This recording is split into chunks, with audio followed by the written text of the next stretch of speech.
Hello दोस्तों, स्वागत है आपका आपके यूट्यूब चैनल गुरुकुल ज्ञान में। दोस्तों आज हम बात करेंगे एक नए टॉपिक पर, ऐसा टॉपिक जो आमतौर से परीक्षाओं में जिसमें से प्रश्न आना ही आना है, अधिकतर प्रश्न आता है मित्रों। ऐसा कौन सा टॉपिक है मैं आप लोगों को बता देता हूँ, जिसे पूछ लेता है कि किस किस पदार्थों में किस किस प्रकार के जो अम्ल पाए जाते हैं। तो आज हमारा टॉपिक होगा मित्रों अम्लों से, कि किस पदार्थ में कौन सा अम्ल पाया जाता है। जैसे मित्रों हम बात करें सोडा की, मैं इधर पदार्थ लिखता चलूँगा मित्रों, उसमें बताता चलूँगा कि कौन कौन सा अम्ल किस किस पदार्थ में आता है। यदि हम बात करें मित्रों सबसे पहले सोडा की, कि सोडा में कौन सा अम्ल पाया जाता है, तो सोडा की बात करें मित्रों तो सोडा में नाइट्रिक अम्ल पाया जाता है। कौन सा नाइट्रिक अम्ल कहाँ पाया जाता है मित्रों, या किस में पाया जाता है, तो वो सोडा में पाया जाता है, सोडा में। वहीं अगर बात करें हम चींटी की, किसकी, चींटी की, चाहे बात हो चींटी की या बात हो बिच्छू की, चींटी की बात करें या बिच्छू की बात करें, या फिर बात होती है मधुमक्खी की, मधुमक्खी की। आपको चींटी काट जाती है, लाल पड़ जाता है, एक हल्का सा उस जगह अलग सा महसूस होने लग जाता है, आपको दर्द होता है। ये मधुमक्खी काट ले या बिच्छू काट ले तो वो हमारे शरीर में कौन सा अम्ल इजेक्ट कर देता है। मधुमक्खी की बात करें, बिच्छू की बात करें या चींटी की बात करें, तीनों ही एक ही प्रकार के जो है अम्ल हमारे शरीर में इजेक्ट करते हैं। कौन सा अम्ल होता है मित्रों, उसका नाम है फार्मिक अम्ल। कौन सा, फार्मिक अम्ल, फार्मिक अम्ल।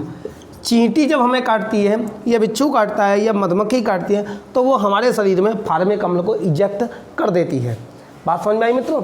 हमको पता लग गया सोडा में नाइट्रिक अम्ल होता है, वहीं चींटी में, बिच्छू में और मधुमक्खी में फार्मिक अम्ल होता है। आगे बात करें मित्रों टमाटर की, बात टमाटर की हो या चने की पत्तियों की हो, जो चने का पौधा होता है चने की पत्तियों की हो, अगर टमाटर की बात करें मित्रों या बात करें चने की पत्तियों में, दोनों में एक ही प्रकार का अम्ल पाया जाता है। चने की जब पत्तियां, जब चने का पेड़ होता है मित्रों, उसको जब चने की पत्तियों को जब तोड़ोगे तब खाओगे तो उसमें थोड़ा सा अलग महसूस होगा, तुमको एक अलग स्वाद होगा। तो टमाटर की बात करें या बात करें चने की पत्तियों की, तो इन दोनों में एक ही प्रकार का अम्ल पाया जाता है। और वो कौन सा अम्ल होता है मित्रों, ऑक्जेलिक अम्ल। कौन सा, ऑक्जेलिक अम्ल। ये किस में पाया जाता है, टमाटर में और चने की पत्तियों में। आप लोग नोट कर लें, एक बार फिर से मैं बता दूं, सोडा में नाइट्रिक अम्ल, चींटी, बिच्छू और मधुमक्खी में फार्मिक अम्ल। वहीं अगर टमाटर और चने की पत्तियों की बात की जाए मित्रों तो ऑक्जेलिक अम्ल पाया जाता है। आगे हम बात करेंगे मित्रों इमली की, अंगूर की, दही की, सेब की, बहुत सारी चीज़ों की बात करेंगे कि किसमें क्या क्या अम्ल पाया जाता है। वहीं अगर बात करें मित्रों हम इमली की बात करें मित्रों या बात करें हम अंगूर की, इमली की बात करें या बात करें हम अंगूर की, तो इसमें यानी कि इन दोनों में एक ही प्रकार का अम्ल पाया जाता है और उस अम्ल का नाम है मित्रों टार्टरिक, टार्टरिक अम्ल। कौन सा, टार्टरिक अम्ल इमली में पाया जाता है और अंगूर में भी टार्टरिक अम्ल पाया जाता है। वहीं बात करें मित्रों यदि हम बात करें दही की, कि दही में कौन सा अम्ल पाया जाता है, तो दही में लैक्टिक अम्ल पाया जाता है। कौन सा, लैक्टिक अम्ल किस में पाया जाता है, दही में पाया जाता है। इमली की बात हो गई, अंगूर की बात हो गई, दही की बात हो गई। और अगली बात करें हम संतरे की, चाहे बात हो संतरे की या बात हो आंवले की, संतरे की बात करें या आंवले की बात करें या फिर बात करें मित्रों नींबू की,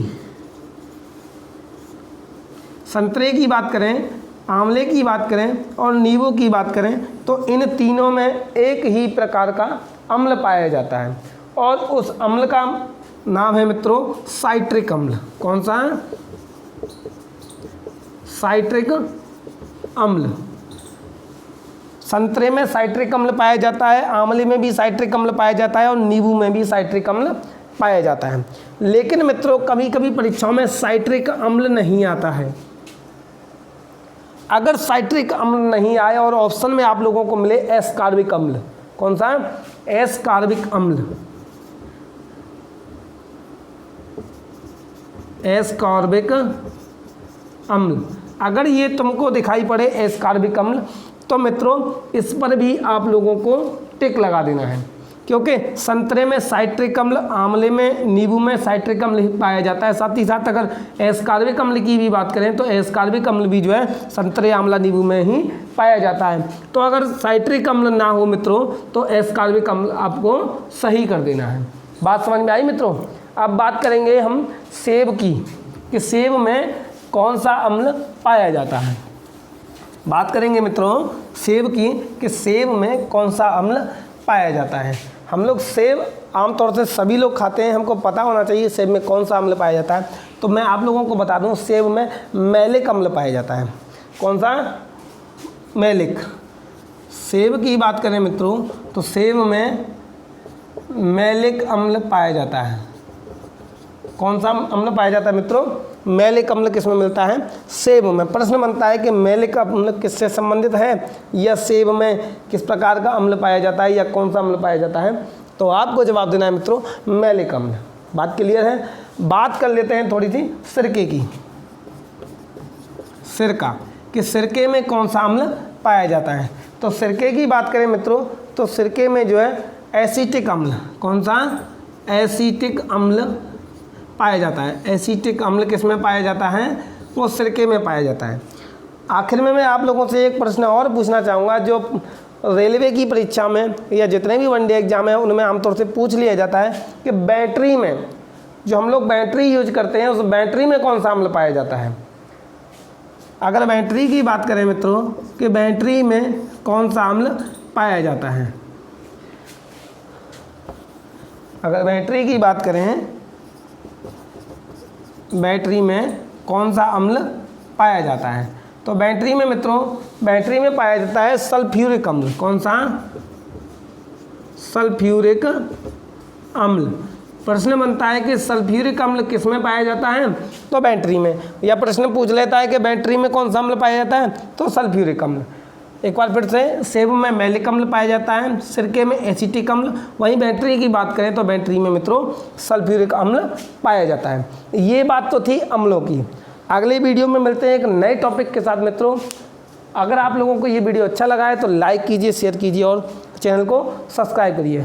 थैंक यू दोस्तों, मिलते हैं अगले वीडियो में एक नए टॉपिक के साथ।